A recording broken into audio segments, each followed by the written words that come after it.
Hi പ്രിയമുള്ള സുഹൃത്തുക്കളെ, ട്രംപിനോട് കളിക്കാൻ പോയാല് കാക്കാമാർക്ക് പിന്നെ കളി പഠിപ്പിക്കാതിരിക്കുവോ? പണി നിൽക്കുന്നിടത്ത് തരും ട്രംപ്. അമേരിക്കയിലെ അനധികൃത കുടിയേറ്റക്കാരെ പുറത്താക്കുന്ന കാര്യം യാതൊരു വിട്ടുവീഴ്ചയും ഇല്ലാത്ത നിലപാടായിട്ടാണ് താൻ മുന്നോട്ട് പോകാൻ തീരുമാനിച്ചിരിക്കുന്നത് എന്നാണ് അമേരിക്കൻ പ്രസിഡന്റ് ഡൊണാൾഡ് ട്രംപ് പ്രഖ്യാപിക്കുന്നത്. ക്രിമിനൽ പശ്ചാത്തലമുള്ളവരെയാണ് ആദ്യം പുറത്താക്കുന്നത്. കാരണം അതാണ് ആ രാജ്യത്തിന്റെ നിലനിൽപ്പിന് നല്ലത്.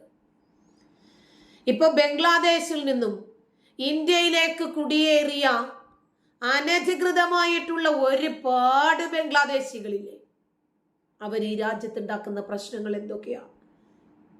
സെയ്ഫ് അലി ഖാനെ ആക്രമിച്ചതുമായി ബന്ധപ്പെട്ടിട്ടല്ലേ ഈ വാർത്ത കൂടുതൽ സമൂഹ മാധ്യമങ്ങളിൽ വൈറലാകുന്നത്. അഷ്ഫ കാലം ഓർമ്മയുണ്ടല്ലോ, ചാന്ദിനി എന്ന 5 വയസ്സുകാരിയോട് ചെയ്ത ക്രൂരത.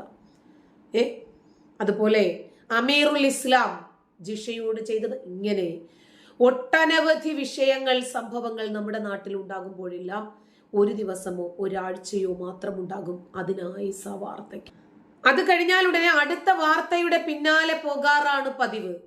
പക്ഷേ അമേരിക്കയിൽ ക്രിമിനൽ പശ്ചാത്തലമുള്ള കുടിയേറ്റക്കാരെ കണ്ടെത്തുന്ന തിരക്കിലാണ് ട്രംപ്. അതിർത്തി വളഞ്ഞിട്ടാണ് സൈനികർ പരിശോധന നടത്തുന്നത്. അതിർത്തി മേഖലകളിൽ വൻതോതിൽ സൈനിക വിന്യാസം നടത്തുന്നതിന്റെ ചിത്രങ്ങൾ വൈറ്റ് ഹൗസ് പുറത്തുവിട്ടിട്ടുണ്ട്. അനധികൃത കുടിയേറ്റക്കാരിൽ പിടികൂടിയ പലരെയും വിമാനമാർഗം അവരുടെ രാജ്യത്തേക്കും എത്തിച്ചിട്ടുണ്ട്.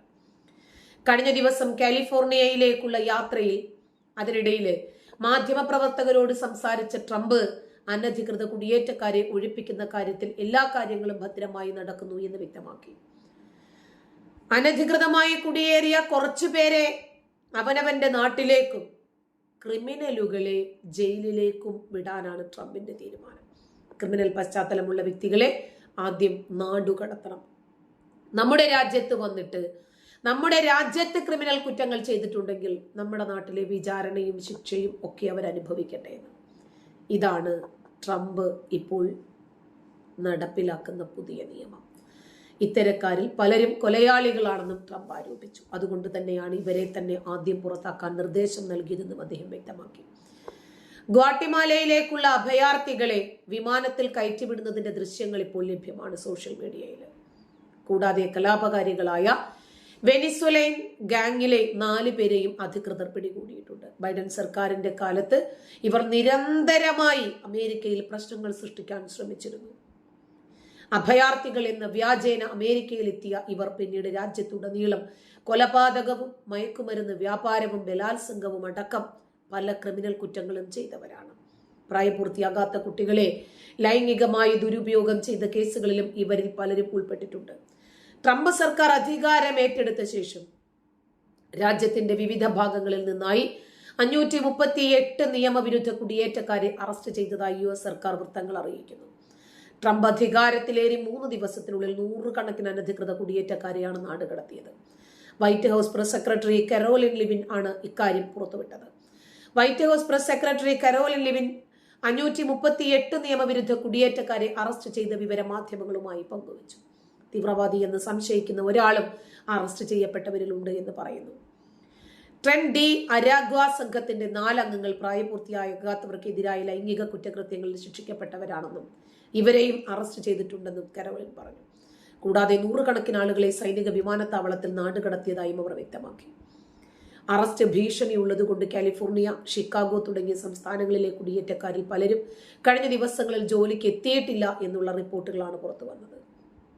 US-ൽ നിർമ്മാണ മേഖലയിൽ ജോലി ചെയ്യുന്നവരിൽ വലിയ വിഭാഗവും അനധികൃത കുടിയേറ്റക്കാരാണ്.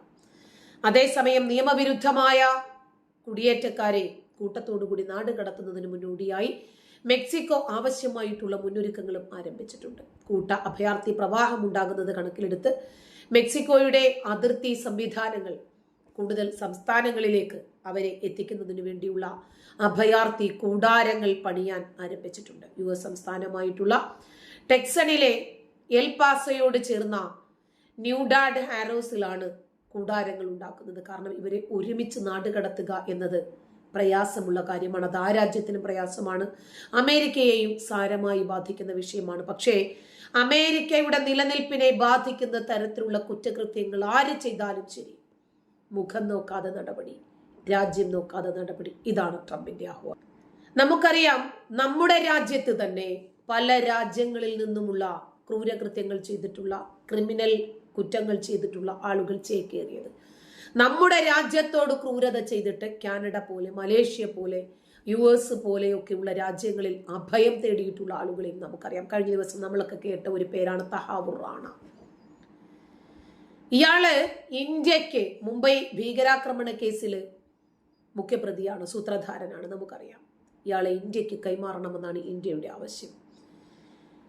ഇപ്പോൾ US കോടതിയാണ് അയാളെ ഇന്ത്യക്ക് കൈമാറാം എന്ന് ഉത്തരവിട്ടിരിക്കുന്നത്. പ്രതി പിന്നീട് പാക് വംശജനാണെന്നും കനേഡിയൻ വ്യവസായിയാണെന്നും അതുകൊണ്ട് ഇന്ത്യക്ക് തന്നെ കൈമാറരുതെന്നും ഒക്കെ പറഞ്ഞിട്ട് സുപ്രീം കോടതിയെ സമീപിച്ചെങ്കിലും ഫലമുണ്ടായിരുന്നില്ല. കാരണം ഇപ്പുറത്ത് നിൽക്കുന്നത് US, അപ്പുറത്ത് നിൽക്കുന്നത് ഇന്ത്യയോട് സഹകരിച്ച് US മതിയാകൂ. സുപ്രീം കോടതിയും ഭീകരനെ ഇന്ത്യക്ക് കൈമാറാനാണ് ഉത്തരവിട്ടത്. ഇന്ത്യക്ക് കൈമാറാതിരിക്കാൻ റാണ നടത്തിയ അവസാന നീക്കവും അങ്ങനെ പൊളിഞ്ഞു പാളീസായി. മുംബൈ ഭീകരാക്രമണ കേസിലെ യഥാർത്ഥ ഗൂഢാലോചന തെളിയിക്കാൻ ഇന്ത്യയെ സഹായിക്കുന്നതാണ് അമേരിക്കൻ സുപ്രീം കോടതിയുടെ വിധി. റാണയുടെ കുറ്റകൃത്യം വ്യക്തമാക്കുന്ന തെളിവുകൾ ഇന്ത്യ നൽകിയിട്ടുമുണ്ട്. ഇന്ത്യയും US തമ്മിലുള്ള കുറ്റവാളി കൈമാറ്റ ഉടമ്പടി പ്രകാരമാണ് റാണയെ കൈമാറ്റം ചെയ്യാൻ സാധിക്കുന്നത്. കൈമാറ്റ ഉടമ്പടി പ്രകാരം റാണയെ കൈമാറാൻ കഴിയുമെന്ന് US അറ്റോർണി ബ്രാം ആൽഡൻ നേരത്തെ തന്നെ വ്യക്തമാക്കിയിരുന്നു. മുംബൈ ഭീകരാക്രമണത്തിൽ പങ്കുണ്ട് എന്നാരോപിച്ച് ഇന്ത്യയിലേക്ക് വിചാരണയ്ക്ക് കൈമാറാൻ മജിസ്ട്രേറ്റ് ജഡ്ജി നൽകിയ ഉത്തരവിനെതിരെ റാണ സമർപ്പിച്ച ഹർജി കാലിഫോർണിയയിലെ സെൻട്രൽ ഡിസ്ട്രിക്റ്റിലെ ജില്ലാ കോടതി തള്ളി. ഈ വിധി ശരിവെച്ചുകൊണ്ടാണ് US അപ്പീൽ കോടതി റാണയുടെ അപ്പീൽ തള്ളിയത്. ഇതിനെ സുപ്രീം കോടതിയും ഇപ്പോൾ ശരിവെച്ചു. 2008 നവംബർ 26 മുംബൈ ഭീകരാക്രമണത്തിലെ 6 US പൗരന്മാർ ഉൾപ്പെടെ 166 പേർ കൊല്ലപ്പെട്ടിരുന്നു. ഇതേ കേസിലെ ഗൂഢാലോചന കുറ്റത്തിന് 2009 ഒക്ടോബറിൽ അറസ്റ്റിലായ റാണ 168 മാസം തടവ് ശിക്ഷയ്ക്ക് വിധിക്കപ്പെട്ടു. ജയിലിലായിരുന്നു അയാൾ.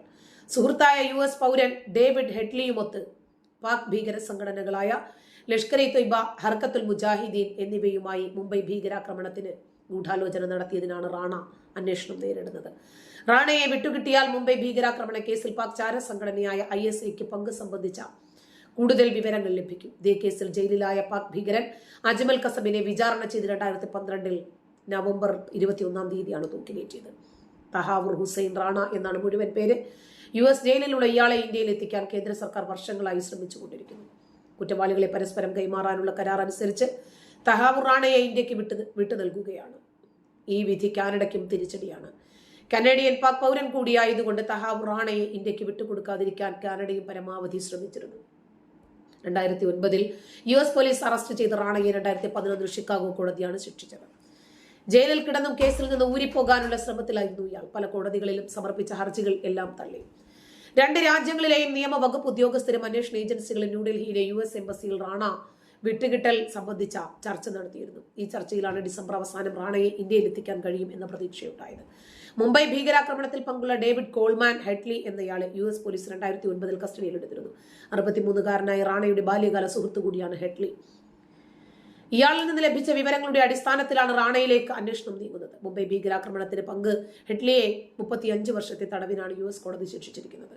മുംബൈ ഭീകരാക്രമണം നടത്താൻ ഭീകരർക്ക് സഹായം ചെയ്തതിലും ആക്രമണം ആസൂത്രണം ചെയ്തതിലും തഹാവുർ റാണ പ്രധാനപ്പെട്ട പങ്ക് വഹിച്ചിരുന്നു. ഇന്ത്യക്കെതിരെ കൈയോങ്ങിയിട്ട് ഇന്ത്യയെ തകർക്കുന്നതിന് വേണ്ടിയുള്ള സംഘങ്ങളുമായി പ്രവർത്തിച്ചിട്ട് അതിന്റെ മുഖ്യ സൂത്രധാരനായിട്ട് കാനഡയിലല്ല, അമേരിക്കയിലല്ല, ലോകത്തിന്റെ ഏത് നെറുകയിൽ പോയി ഒളിച്ചാലും ശരി, നരേന്ദ്രമോദി അവരെ പൊക്കിക്കൊണ്ടുവന്ന് ഇന്ത്യൻ കോടതിയിൽ നിർത്തും.